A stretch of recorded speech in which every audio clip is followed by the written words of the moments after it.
కేరళ తెలంగాణ మధ్య ఎన్నికలు కావివి అని ముఖ్యమంత్రి రేవంత్ రెడ్డి ఎక్కడ పోయి చెప్తున్నాడు? కేరళకు పోయి చెప్తున్నాడు. నీ తెలంగాణ మోడల్ చక్కదనం ఏంది అని కేరళ వాళ్ళు ఈరోజు ప్రశ్నిస్తున్నారు. లెఫ్ట్ ఫ్రంట్లకు వ్యతిరేకంగా ఇక్కడనేమో స్థానికంగా దోస్తీ, జాతీయంగా కుస్తీ. మన రెండు నాలుకల విధానం విజయన్ హయాం ముగిసిందని యూడీఎఫ్ పాలన రాబోతుందని వాక్య. దేశకార్ నేత తయారయ్యారు. అక్కడికి పోయి ఆ ఇంట్లో పంచాయతీ గురించి నువ్వెవడివిరా చెప్పడానికి అని వాళ్ళు అంటున్నారు. విజయన్ సీనియారిటీ ఎక్కడ? ముఖ్యమంత్రి రేవంత్ రెడ్డి సీనియారిటీ ఎక్కడ? ఇప్పుడు మనం తాతకు దగ్గులు నేర్పినామని ఒక సామెత ఉంటుంది తెలుగులో. ఆయన పొంగులేటినాడ పక్కన పెట్టుకొని ఇక పొంకనాలు కొడుతున్నాడు ఆడికి పోయి.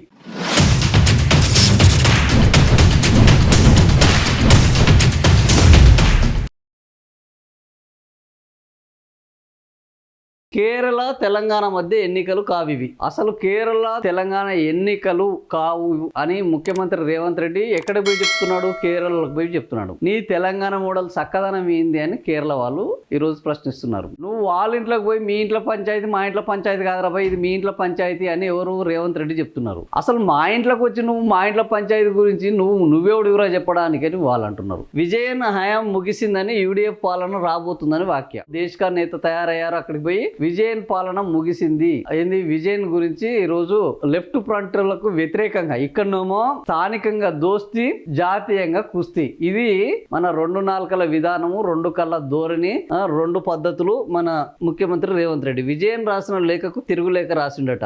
ఆర్థిక సూచీల్లో దేశంలోనే తెలంగాణ ముందంజలో ఉందని వెల్లడి. కేరళలోని యూడీఎఫ్, ఎల్డీఎఫ్ ల మధ్య జరుగుతున్నాయన్న వాస్తవాన్ని ఆ రాష్ట్ర ముఖ్యమంత్రి విజయన్ గ్రహించాలని సీఎం రేవంత్ రెడ్డి సూచించారు. విజయన్ సీనియారిటీ ఎక్కడ? ముఖ్యమంత్రి రేవంత్ రెడ్డి సీనియారిటీ ఎక్కడ? ఇప్పుడు మనం తాతకు దగ్గులు నేర్పినామని ఒక సామెత ఉంటుంది తెలుగులో. సీనియర్ నాయకుడు అయిన విజయన్ ఆయన ముఖ్యమంత్రిగా ఆ రాష్ట్రంలో పనిచేయబట్టి ఈ ఎన్నికలు ఏంది నీకు తెలవట్లేదు. ఇది తెలంగాణ కేరళ మధ్య కాదు. అసలు తెలంగాణ అడ్వర్టైజ్మెంట్లు చేస్తున్నది కేరళలో ముఖ్యమంత్రి రేవంత్ రెడ్డి. మీరు వచ్చి మా దగ్గర 6 గ్యారెంటీలు అమలు జరుగుతున్నాయి, మీ దగ్గర 6 గ్యారెంటీలు అమలు చేస్తాము అని చెప్తున్నది ముఖ్యమంత్రి రేవంత్ రెడ్డి. మీ దగ్గర విజయన్ పాలనలో కేరళ మొత్తము వెనకబడిపోతున్నది. మా తెలంగాణకు వచ్చి చూడండి, మా తెలంగాణ అగ్ర స్థానంలో బ్రహ్మాండంగా దూసుకపోతున్నది అని ఈయన పోయి అక్కడ చెప్పొచ్చాడు. మరి దీనికి వాళ్ళు కౌంటర్ ఇస్తే అది తెలంగాణ కేరళ ఎన్నికలు కాదు, ఇది కేరళ ఎల్డీఎఫ్ యూడీఎఫ్ ఎన్నికలు అని మళ్ళీ రకమైన అంటే same diversion tactics, same diversion politics. ఇక్కడ ఎట్లయితే అబద్ధాల మీద అబద్ధాలు చెప్పి రైతులను, ఉద్యోగులను, వివిధ వర్గాలను ఏ విధంగా మభ్యపెట్టారో సేమ్ కేరళలో పోయి కూడా అదే పని చేద్దామని ఆయన ప్రయత్నిస్తున్నారు. మరి ఆయన ప్రయత్నం ఏమైతే తెలియదు కానీ తెలంగాణ ఇజ్జత్ మాత్రం పోతున్నది. తెలంగాణ పరువు తీయడానికి మాత్రం అక్కడికి పోయినట్టు కనిపిస్తున్నది. అక్కడ గెలిస్తే ఓకే, ఒకవేళ కేరళలో కాంగ్రెస్ గెలిస్తే ఆయన ఏకే ఆంటోనీ ఈయన మిత్రుడు ముఖ్యమంత్రి అవుతాడు. ఇక మనోడికి అడ్డు అదుపు ఉండదు. కానీ గెలవకపోతే మాత్రం తెలంగాణ ఇజ్జత్ తీసుకుపోయి మూసిలో కలిపినట్టు అవుతుంది. ఈ 6 గ్యారెంటీలు ఎట్లాగ ఇక్కడ అమలు కావట్లేదు. ఈయన చెప్పే 6 గ్యారెంటీలు అక్కడ అమలు అయితే అని సీఎం కేసీఆర్ గా బీఆర్ఎస్ పాలన ఎందుకు ఓడిపోయింది?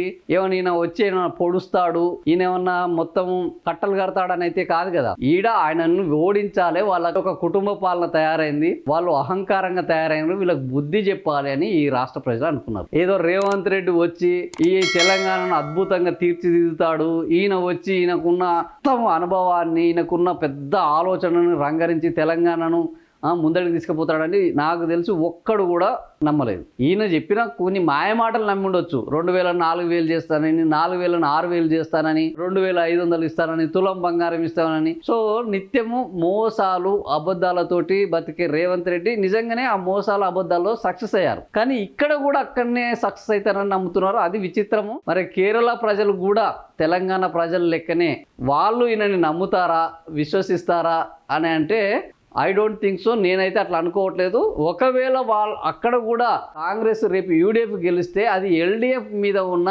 యాంటీ ఇన్కంబెన్సీ, ఇక్కడ ఎట్లయితే యాంటీ ఇన్కంబెన్సీ ఉన్నదో అది కూడా యాంటీ ఇన్కంబెన్సీ మీదనే అది ఓడిపోయి ఉండాలి. కానీ రేవంత్ రెడ్డి చేసే పరిస్థితిలో లేదు. ఏదేమైనా ఎప్పుడైనా వచ్చి మా రాష్ట్రంలో ఏం జరుగుతుందో తెలుసుకోవచ్చు అని ఈయన సవాల్ విసిరాడట. కేరళ అసెంబ్లీ ఎన్నికల ప్రచారంలో చివరి రోజు కోవలం, మాలవిక్కర, పతనాపురం నియోజకవర్గాల్లో యూడీఎఫ్ అభ్యర్థులను గెలిపించి గెలిపించాలని కోరుతూ ఈయన రోడ్ షోలు మా రాష్ట్రంలో ఏం జరుగుతుందో మీరు తెలుసుకోండి, మీకు అర్థమవుతుంది, మేము అంత అద్భుతంగా ముందడికి పోతున్నాం అన్నారు. పుసుక్కున కనుక కేరళ వాళ్ళు ఈడికి వచ్చి గా వెలుగుమట్లకు పోయి, గా మూసీ దగ్గరికి పోయి, గా నాదరగుళ్ళు దగ్గరికి పోయి, ఈ నానక్రామగూడ దగ్గరికి పోయి, ఈ చెరువుల దగ్గరికి పోయి ఈయన గురించి అడిగితే ఆ వచ్చిన వాళ్ళని వీళ్ళు కొట్టేటట్టు ఉన్నారు. రేవంత్ రెడ్డి పాలన బాగుందా అని అంటే చెప్పెక్కడుందిరా అనేటట్టు ఉన్నారు జనాలు. అట్లాంటి పరిస్థితిలో అబద్ధాలను కూడా ఇంత ఆత్మవిశ్వాసంతో చెప్పే నాయకుడు తెలంగాణకు తప్ప మరొక చోట లేడబ్బా. ఇది సత్యము. మరి ఈయన చేస్తున్న మోసాలకు మొక్కాలే, ఈయన చేసే మాయ మాటలకు మొక్కాలే. ఈ విషయంలో మాత్రం ఈయన ఆక్స్ఫర్డ్ కాదు, స్టాన్ఫర్డ్ అన్ని యూనివర్సిటీలను, వరల్డ్ యూనివర్సిటీలు అన్నిటిలో కూడా టీచింగ్ చేయగల కెపాసిటీ ఎవరికి ఉన్నదంటే